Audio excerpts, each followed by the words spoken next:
அத்தனை பாபங்களும் அழிஞ்சு போகிறது. சப்த மோட்சபுரிகள் உண்டுன்னு சொல்லுவார். அயோத்தியா, மதுரா, மாயா, காஷி, காஞ்சி, அவந்திகா, உஜ்ஜயினி அப்படி இந்த சப்த மோட்சபுரிகள்லையுமே 7மே சக்தி பீட்டங்கள். இது நிறைய பேருக்கு தெரியாது. துவாரகா 7வது. 7மே சக்தி பீட்டங்கள். 7 சன்னிதானங்களிலையும் பராசக்திக்கு விசேஷமான ஆலயம் உண்டு. இதிலே 5 தேவியினுடைய பஞ்சபூத க்ஷேத்திரங்கள். பஞ்சபூத க்ஷேத்திரங்கள்னா நாம என்ன சொல்லுவோம்? திருவானைக்கா, திருவண்ணாமலை, சிதம்பரம், காளஹஸ்தி, காஞ்சிபுரம். இது 5 தேவி பரமான க்ஷேத்திரங்கள் தான். அகிலாண்டேஸ்வரிக்கு மேல வேற ஸ்வரூபம் இல்லை. சிவகாம சுந்தரிக்கு மேல வேற மூர்த்தி கிடையாது. காளஹஸ்தி ஞானாம்பாளுக்கு மேல வேற ஸ்வரூபம் கிடையாது. இந்த அம்பாளை பத்தி எல்லாம் தனித்தனியா பார்க்கணும். பேர்பட்ட மகிமை ஒவ்வொரு க்ஷேத்திரத்திலே விளங்குற தேவிக்கும் உண்டு, அம்பாளுக்கும் உண்டு. இந்த சைவ பஞ்சபூத க்ஷேத்திரங்கள்லையும் காஞ்சிபுரம் வருது.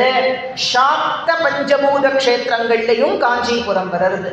காஞ்சிபுரமானது அம்பாளுடைய ஆகாஷ க்ஷேத்திரம்.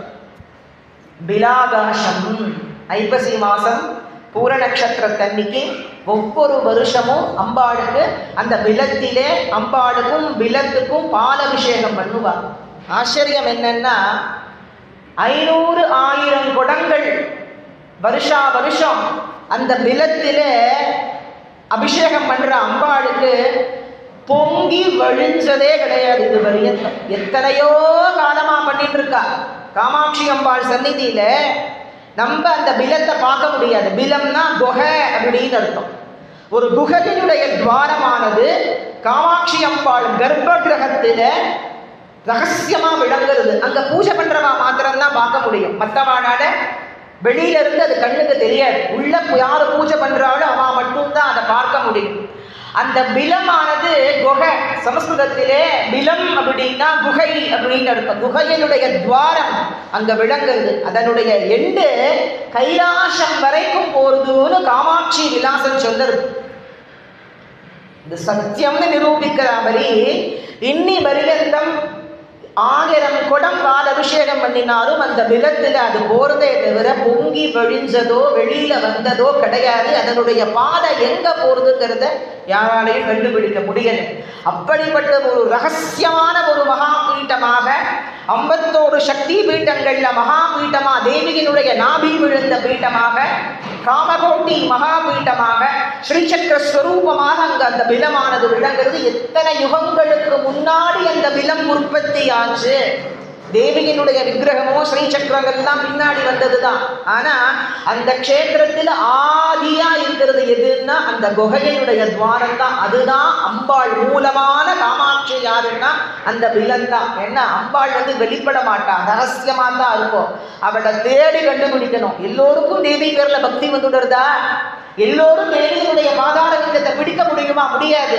சிவசக்தியா யுக்தோ யதி பவதி சக்த பிரபவிதும் நச்சே தேவம் தேவோ நகது குஷலஹா ஸ்பந்திதுமபி அதஸ்வாம் ஆராத்யாம் ஹரிஹர விரிஞ்சாமி விரபி பிரணந்தும் ஸ்தோத்தும் வா கதமக்ருத புண்ணியக பிரபவதி. ஜென்ம ஜென்மாந்திரங்கள்ல யார் புண்ணியம் பண்ணி இருக்காளோ அவளுக்கு மட்டும்தான் தேவி பாதத்திலே பக்தியானது ஏற்படும். ஏன்னா அவளை பிரம்மா ஸ்தோத்திரம் பண்றார், விஷ்ணு நமஸ்காரம் பண்றார், ருத்ரன் நமஸ்காரம் பண்றார். அந்த பராசக்தியின் பதியாக விளங்கக்கூடிய சாட்சாத் ஏகாம்பிரநாத மகாகாமேஸ்வரன் கூட பரமேஸ்வரன் கூட அந்த லலிதா மகா திரிபுர சுந்தரியான காமாட்சியினுடைய ஸ்ரீபாதார விந்தத்தை நமஸ்காரம் பண்றார். அப்படின்னு சொன்னாங்க. அந்த பராசக்திய அந்த பரமேஸ்வரனும் பிரம்மாவும் விஷ்ணுவும் ருத்ரனும் தேவர்களும் ரிஷி கூட்டங்களும் எவளை பரபிரம்மம்னு சரணாகதி செய்யறாளோ அவளை நாமளும் நமஸ்காரம் பண்றோம்னு சொன்னா அது சாதாரண விஷயம்.